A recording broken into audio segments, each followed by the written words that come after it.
হালালভাবে রিজিক যদি উপার্জন করতে চাই তাহলে আমরা গরুর খামারে আসতে পারেন। আর যারা অসৎভাবে যারা গরু লালন পালন করে তারা কিন্তু অল্প দিনেই অনেক বিশাল বড় একটা খামারি হিসাবে তারা গণনা হয়।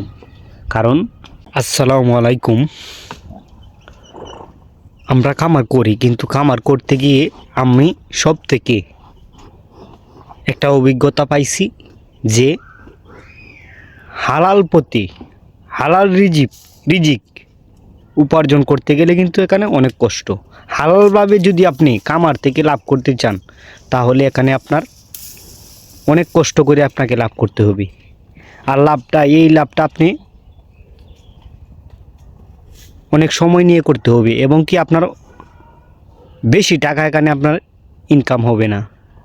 এটা আমার একটা নিজের বাস্তব অভিজ্ঞতা থেকে আপনাদের কাছে বিষয়টা শেয়ার করলাম। সবাই ধৈর্য সহকারে ভিডিওটা দেখবেন। আমরা হালালভাবে যদি গরুর খামার থেকে আমরা লাভ করতে চাই তাহলে এখানে আপনার অনেক কষ্ট হবে।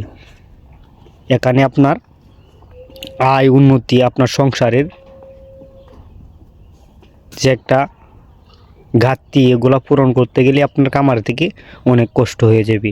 তাই প্রতিটা খামারি ভাইকে বলবো যে আমরা যারা হালালভাবে রিজিক যদি উপার্জন করতে চাই তাহলে আমরা গরুর খামারে আসতে পারেন।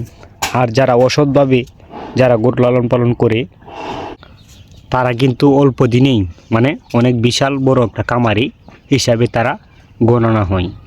কারণ হালাল রিজিক উপার্জন করতে যাওয়াটা কিন্তু অনেক কঠিন, অনেক কষ্টের বিষয়। কালকে এক ভিডিওতে দেখলাম গরুকে নাকি তুলা খাওয়াই। এটা আবার কেমন কথা? গরুর জন্য আমরা তো আল্লাহ তাআলা সৃষ্টি করেছি কি ঘাস, প্রধান খাবার ঘাস। গরুর জন্য ঘাস হচ্ছে প্রধান খাবার। এখন নাকি অনেক খামারি নাকি তুলা খাওয়াই গরুকে, ব্রয়লার মুরগির ফিট খাওয়াই। এগুলা তো ঠিক না। আমরা যদি হালাল রিজিক উপার্জন করতে চাই তাহলে তো আমাদের এসব করা যাবে না। হালাল রিজিকের কারণ একটা গরুর মাংস আমি না খাই, আমি যদি না খাই, আমি জানি যে গরুর মাংসটা এটা হালাল না, তখন যদি এটা আমি খাই, আমি না জেনে আমি কিন্তু খাওয়ার পরে কিন্তু এই পাপের ভাগই কিন্তু আপনি হবেন না। এই পাপের ভাগই কিন্তু আমি হব। কারণ আমি গরুটাকে অবৈধভাবে গরুটাকে লালন পালন করছি, যার কারণে আপনার কাছে বিক্রি করার পর আপনি যদি এই গরুর মাংস খান তাহলে সেটা এটা যে পাপটা করলাম বা এটার কারণে আপনার শরীরে যে কোনো ধরনের রোগ বিয়া তৈরি হতে পারে, যে কোনো ধরনের একটা রোগ হতে পারে। সেই রোগের পাপই কিন্তু আমি হয়ে গেলাম। কারণ আজকে একজন মানুষকে ঠকাবো, কালকে আমার ঠকতে হবে। এটা বিষয়টা বাস্তব কথা, বাস্তব ধারণা আপনাদের সামনে তুলে ধরলাম। কারণ আপনি যদি হালালভাবে একটা গরু মোটা তাজা করতে যান তাহলে কিন্তু আপনার অনেকটা সময় লাগবে এখানে। কিন্তু আপনি যদি বেহালালভাবে আপনি করতে চান তাহলে কিন্তু আপনার বেশি একটা সময় লাগবে না। একটা গরু মোটা তাজা করতে, মাংস ধরাইতে অনেকভাবে, অনেক অ্যান্টিবায়োটিক দিয়ে, ইঞ্জেকশন দিয়ে অনেকভাবে গরুকে মোটা তাজা করা যায়। ব্রয়লার মুরগি ফিট খাওয়ায় অনেক বিভিন্নভাবে গরুকে মোটা তাজা করা যায়।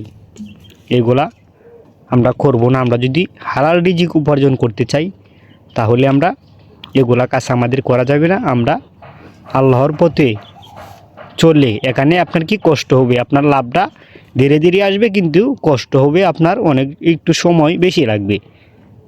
আপনি যদি 2 মাসে লাভ করতে চান সেখানে লাগবে আপনার 4 মাস।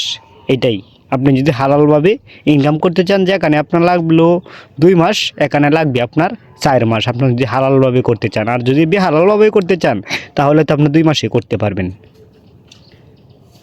কারণ আমি কিন্তু এই দুদিন খামার করে কিন্তু আমি বুঝতে পারলাম যে হালাল পথে আপনি যদি ইনকাম করতে চান তাহলে আপনার অনেকটা কষ্ট হবে।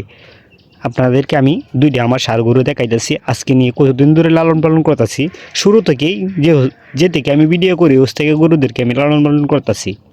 কিন্তু এই গরুর হিসাব যদি আপনাদের সামনে বলি আপনারা হাসবেন, আপনারা বলবেন যে আসলেই গরুর খামারে কতটুকু কষ্ট বা ইনকামটা যে কতটুকু। এই ষাঁড় গরুগুলা আমি অনেক দিন ধরে লালন পালন করতেছি। আমি হালালভাবে গরুকে লালন পালন করার কারণে গরুগুলা দ্রুত মোটা তাজা হইতেছে না। যদি বেহালালভাবে করতাম তাহলে দ্রুত গরুগুলা মোটা তাজা হইতো, আমার লাভ বেশি হইতো। আমার লাভ বেশি হওয়ার দরকার নাই, আল্লাহর পথে চলে যেন হালাল রিজিক উপার্জন করতে পারি। আপনারা সবাই আমার জন্য দোয়া করবেন, গরুগুলার জন্য দোয়া করবেন। এই বলে আমার ভিডিওটা শেষ করলাম। আসসালামু আলাইকুম।